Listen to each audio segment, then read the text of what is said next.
Hai semuanya, perkenalkan nama saya Yohanes Lior Pius Tanggang dengan NIM 230511286 kelas CE5B dari Prodi Teknik Komputer Politeknik Negeri Medan. Jadi di video kali ini saya akan menjelaskan tentang kendala-kendala dan solusi atau cara mengatasinya yang sering dialami oleh seorang administrasi jaringan. Dan saya akan menceritakan sedikit tentang pengalaman saya tentang kendala yang saya alami saat di kampus tentang administrasi jaringan. Jadi waktu itu saya ingin membuka sebuah website dan menggunakan wifi kampus, dan tiba-tiba internetnya nge-lag parah atau ngedown. Nah, itu adalah beberapa atau contoh klasik yang sering muncul saat kita sedang bekerja menjadi administrasi jaringan. Jadi video kali ini saya akan menjelaskan kendala dan solusinya. Jadi yang pertama, kendalanya adalah yang paling sering terjadi itu tiba-tiba ngedown atau mati mendadak.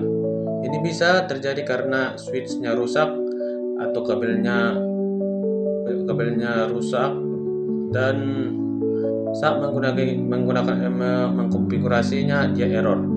Nah, cara solusinya itu yang saya pelajari dari mata kuliah administrasi jaringan itu, kita harus mempunyai sistem monitoring atau menggunakan tools seperti PRTZ atau Zabbix buat ngecek kondisi jaringannya, dan kita harus mempunyai backup atau backup connection gitu, atau jalur cadangan untuk membackup kalau yang jaringan yang pertama itu rusak gitu. Jadi kalau jaringan yang pertama itu rusak, kita kita masih mempunyai plan B gitu. Dan yang kedua itu masalah keamanan atau serangan cyber. Jadi kendala yang kedua ini masalah keamanan dan cyber security. Apalagi di era digital sekarang, ancaman kayak malware, ransomware atau hacking itu nyata banget. Bahkan user yang nggak sengaja klik link phishing bisa jadi celah masuk serangan. Nah, solusinya administrasi jaringan harus install firewall yang kuat dan rajin update, atau pakai VPN juga penting buat akses remote yang aman. Terus kayaknya harus rutin audit keamanan dan edukasi user tentang pentingnya cyber security. Dan yang ketiga itu biasanya masalah bandwidth tidak memadai. Kayak di kampus kami, pas jam internet lagi lemot karena banyak yang streaming atau download file besar bareng-bareng, itu menjadikan jaringannya nge-lag.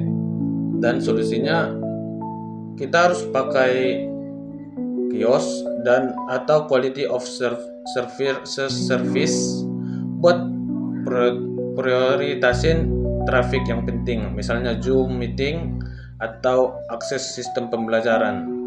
Terus monitoring bandwidth juga penting buat tahu siapa atau aplikasi apa yang membuat boros bandwidthnya gitu. Jadi itulah beberapa kendala yang sering dihadapi oleh administrasi jaringan, dan itulah solusi yang dapat saya berikan dalam mengatasi kendala-kendala tersebut. Meskipun saya belum menjadi administrasi jaringan, saya menjadi mahasiswa, tapi dengan mempelajari bidang-bidang ini, saya yakin cita-cita saya menjadi administrasi jaringan profesional dapat terwujud. Jadi kalau ada pertanyaan atau salah dalam perkataan saya minta maaf, atau dalam penjelasan saya minta maaf. Dan saya cukupkan. Terima kasih telah menonton video saya. Dadah.